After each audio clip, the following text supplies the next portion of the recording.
दोस्त आप लोग कैसे हैं? आप लोग को ललन कुमार चैनल पर स्वागत है। देखिए आज सूरदास पद का पढ़ना है बिहार झारखंड पुलिस का काव्य खंड में देखिए आप यहाँ से शुरू है। क्या करा? हृदय सिंधु मति सिप समान स्वाति शारदा कहीं सुजाना जो भरपाई बार बारी विचारू वहीं कविता मुक्तामणि चारू। ये किसका वाक्य है? ये तुलसीदास का वाक्य है। किनका? जो तुलसीदास द्वारा लिखे हैं उनका वाक्य है। अब जैसे बिहार पुलिस में सॉरी झारखंड पुलिस में पूछ देंगे, ये वाक्य दे देंगे और कौन सा अथी से लिया गया, किसका वाक्य है, तो यहाँ पर देखिए आएगा ऑप्शन में रहेगा तुलसीदास, कौन सा पद से, तो सूरदास के पद से। तो इस तरह आंसर पूछा जाएगा। अब देखिए ये जो क्या 1857 जो जंग ए आज़ादी के शहीदों के सलाम के लिए एक कौमी गीत है, जो 1857 के लिए बागी सैनिकों के कौमी गीत है। तो ये क्या करे? हम है इसके मालिक हिंदुस्तान हमारा पाक वतन है। यानी कह रहा है जो यहाँ के जो 1857 वाला जो सेनानी थे वो लोग कि हिंदुस्तान का मालिक हम है और ये हिंदुस्तान है जो हमारा बहुत पवित्र है, पवित्र वतन है। कौम जानता कौम को जानता, क्या कर रहा है? कौम को जानता सॉरी कौम कौम का जन्नत से भी प्यारा, कह रहा है कौम की जन्नत से भी प्यारा ये है हमारी मिल्कियत हिंदुस्तान हमारा कह रहा है कि कौम का जो जन्नत से भी प्यारा है और हमारा मिल्कियत यानी हमारा जायदाद है, यानी हमारा संपत्ति है। इसकी रूहानियत से रोशन है जग सारा, और इसकी रूहानियत से क्या बोल रहे हैं? जो जग सारा रोशन है। कितनी कदीम कितना नाइम सब दुनिया से न्यारा करती है सरखेज जिसे गंगे जमुना की धारा, क्या करे? करती है सरखेज जिससे गंगा जमुना की धारा। ऊपर बर्फीला पर्वत पहरेदार हमारा, कह रहा है कि ऊपर बर्फीले पर्वत पहरेदार हमारा। नीचे साहिल पर बजता सागर का नकारा, और बोल रहा है कि नीचे साहिल पर बजता नकारा, यानी जो ऊपर सर पर है जो पर्वत है हिमालय पर्वत, वो बर्फ का पहरेदार है। और नीचे देखिए जैसे नीचे हिंद महासागर जो कह रहा है नीचे साहिल पर बजता सागर नकारा। इसके खानों उगल रही है सोना, मैंने यहाँ के जो खान खरान है सोना हीरा उगल रहे हैं। इसकी शान शौकत दुनिया के जयकारा, और इसकी शान शौकत का है जो दुनिया जयकारा लगा रहे हैं। आए फिरंगी दूर से ये सब मंत्र मारा लूटा दोनों हाथ से प्यारा वतन हमारा। और कह रहे हैं कि दूर से आए हैं फिरंगी, यानी दूर से आए अंग्रेज, और मैंने ऐसा मंत्र मारा कि लूटा दोनों हाथ से हमारा वतन को, बहुत सारे संपत्ति मैंने लूट के ले गए थे अंग्रेजों लोग। आज शहीदों ने है तुमको अहेल वतन ललकारा तोड़ो गुलामी की जंजीर बरसाओ अंगारा। और क्या बोल रहे हैं? हिंदू मुस्लिम सिख हमारा भाई है प्यार, भाई प्यारा यह आज़ादी झंडा से सलाम हमारा। तो ये सूरदास के पद से जो गीत है, ये क्या था? गीत है। अब देखिए कुछ आगे इसका पद दिया गया है। तो ये देखिए थोड़ा सा स्टोरी है इसमें। क्या करा? सूरदास की जन्म, अब सूरदास के यहाँ पर देखिए डिटेल जानकारी। सूरदास के जन्म 1478 ईस्वी माना जाता है। इन मान्यता के अनुसार इनका जन्म मथुरा में हुआ। सूरदास का जो मान्यता के अनुसार मथुरा के निकट है जो रुनकत या रेणुका के क्षेत्र में हुआ था, जबकि दूसरी मान्यता के अनुसार जन्मस्थल दिल्ली के पास से ही मानी जाती है। महाप्रभु वाल्भाचार्य इस शिष्य के सूरदास का अष्ट छाप के कवियों में सर्वाधिक प्रसिद्ध है। देखिए किसके शिष्य थे? तो वाल्भाचार्य का। मथुरा और वृंदावन के बीच इन गौ घाट पर रहते थे। जो कहाँ रहते थे सूरदास जी? मथुरा और वृंदावन के बीच के गौ घाट पर। श्रीनाथ जी के मंदिर में भजन कीर्तन करते हैं। कहाँ पर भजन कीर्तन करते थे? श्रीनाथ जी का मंदिर में। और सन 1583 में पारसौली में निधन हुआ। तो आपको ये सब पूछ सकता है, जैसे जन्म कब हुआ? 1478 में, मृत्यु कब हुआ? 1578 में। इनका जन्म गांव, पहला गांव और दूसरा दोनों पूछ सकता है। जैसे पहला कहाँ मान्यता माना जाता है? उत्तर प्रदेश में रोनकत या रेणुका के क्षेत्र में, या दूसरा दिल्ली के पास साहिल माना जाता है। तो इस तरह पूछ सकता है क्वेश्चन। इनके 3 ग्रंथ है। कौन कौन सा ग्रंथ है इनको? सुर सागर सूरदास लिखे हैं, साहित्य लहरी सूरदास लिखे हैं, सुर सारवाली सूरदास लिखे हैं, सुर सागर सर्वाधिक लोकप्रिय। इनका जो सबसे लोकप्रिय कौन सा? सुर सागर। खेती और पशुपालन वाले भारतीय समाज की दैनिक आंतरण चिंतन और चित्र का जो है मनुष्य स्वाभाविक अभिवृत्तियों का चिंतन इस सुर कविता में मिलता है। सुर वात्सल्य और श्रृंगार का श्रेष्ठ कवि माने जाते हैं। कृष्ण और गोपियों के प्रेम की सहज मानवीय प्रेम की प्रतिष्ठा करता है। सुर ने मानव प्रेम का गौरव गाथा के माध्यम से मनुष्य हीनता बंधन से मुक्त किया है। जीने की ललक पैदा करता है। जीने की क्या करता है? ललक पैदा। और इनकी कविता से ब्रजभाषा का निखरा हुआ रूप है। जो इनके कविता से क्या? ब्रजभाषा के निखरा हुआ रूप से वह जो चली आ रही लोकगीत परंपरा का वह श्रेष्ठ कड़ी भी है। तो ये सूरदास के कुछ जानकारियां थी इसमें। अब आगे चलते हैं इसमें सूरदास को के बारे में। यहाँ पर क्या? सूरदास एक यहाँ पर जो सुर सागर एक भरम गीत से जो 4 पद से लिए गए। यह कृष्ण ने मथुरा जाने के बाद स्वयं न लौट के उद्धव जी है जो उन गोपियों को पास संदेश भेजाया था और निर्गुण ब्रह्म योग उपदेश देकर गोपियों को विरह वेदना शांत कराने का प्रयास किया था। गोपियों ने यह ज्ञान मार्ग के बजाय प्रेम मार्ग अपनाई थी। इसी कारण उद्धव जी सुख संदेश पसंद नहीं आए। किसको? गोपियों लोग के सुख संदेश नहीं पसंद आया। वह एक भैरव यहाँ पहुंचा। यहाँ से भ्रम गीत आरंभ होता है और गोपियों की भ्रम के बहाने उद्धव बयान छोड़े और धागे से बंधे होते थे। बिरहा वेदना अनुभूत और अवश्य कर पाते। दूसरे स्नेह धागे बंधे होते थे, बिरहा वेदना के अद्भुत आवश्यक पाते। दूसरे पद में गोपी नैया स्वीकार उनके मन का अभिलाषा का मन की राह गई, मन की अभिलाषा रह गई तो कृष्णा के प्रति वह प्रेम गहराई अभिव्यक्त करती। तीसरे पद में उद्धव की योग साधना कड़वी जैसी बताकर अपने एक निष्ठा प्रेम दृष्ट विश्वास प्रकट करती। चौथे पद में उद्धव को ताना मारती और कृष्ण ने अब राजनीति पढ़ ली है। अंत में गोपियों द्वारा उद्धव राजधर्म प्रजा के हित आदि दिलाया जाना और सूरदास की लोक धार्मिक कथा दर्शाता है। तो ये सब अब जैसे पहला पद में क्या था, दूसरा पद में क्या था, ये आप सबको याद रखना होगा। ठीक है, अब आपको ये बताते हैं आगे जाके पूरा हिंदी डिटेल करके।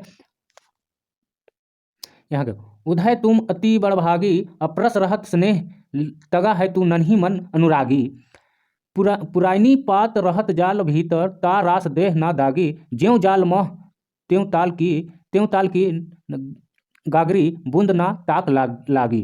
प्रति नदी की पाँव ना प्रवय, दृष्टि न रूप परागी। सूरदास अपबल हम भोरी गुर चांदी क्यों पागी।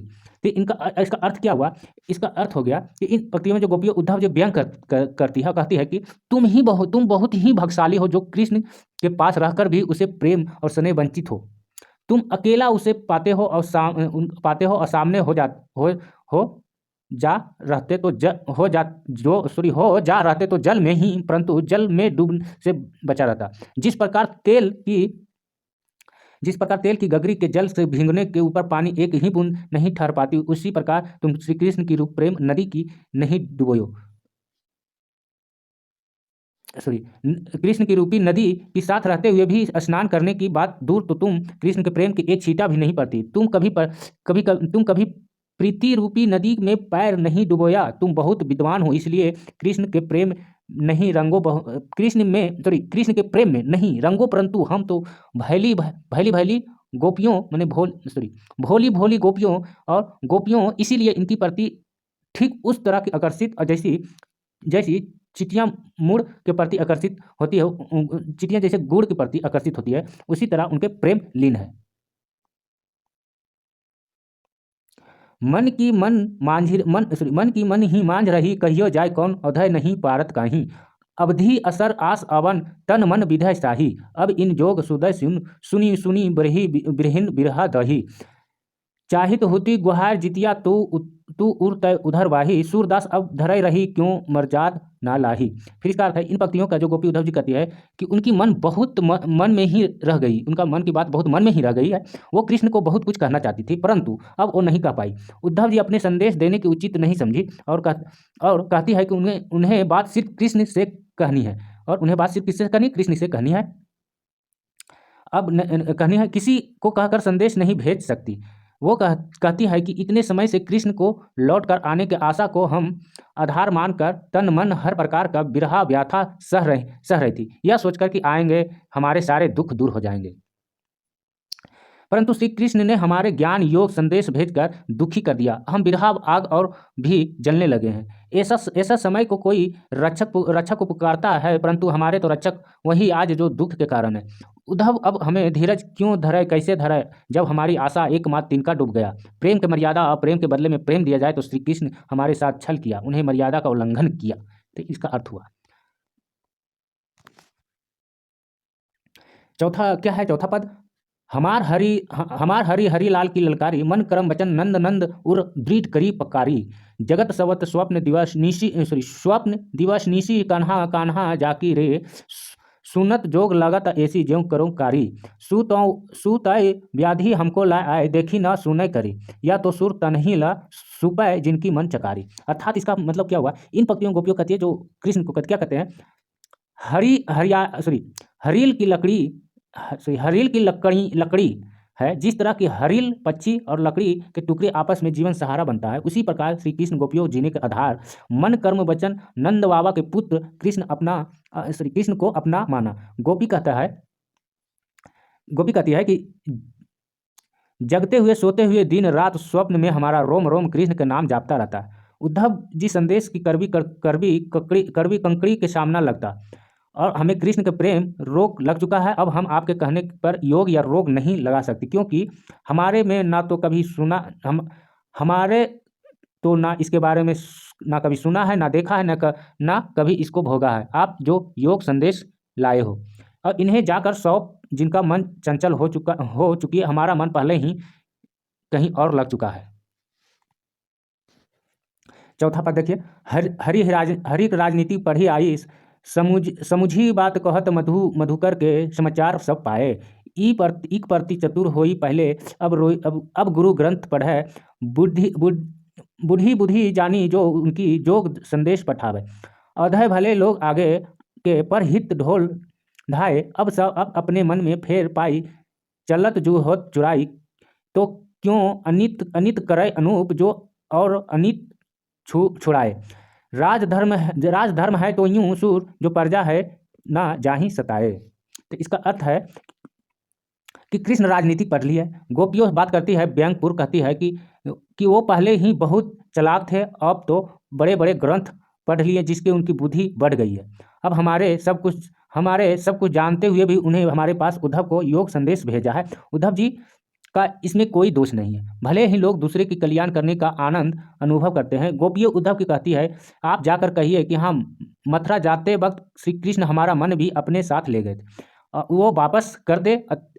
वो अत्याचारों का दंड देने का काम करने मथुरा गए हैं, परंतु स्वयं अत्याचार करते हैं। आप उनसे कहिए कि एक राजा को हमेशा चाहिए कि प्रजा के हित की ख्याल रखें, उन्हें किसी का कष्ट ना पहुँचे, यही राजधर्म है। अब कवि सूरदास का ये जो चौथा पद था, ये चौथा पद अगर अच्छा लगा, देखिए इसी से आपको पूछेगा, ये जो अभी जैसे इसका पढ़े पद, इसका जो अर्थ समझाए, अगर अच्छा लगे तो लाइक सब्सक्राइब शेयर करिए, अपने दोस्तों के पास शेयर करिए। Watching for, thank you.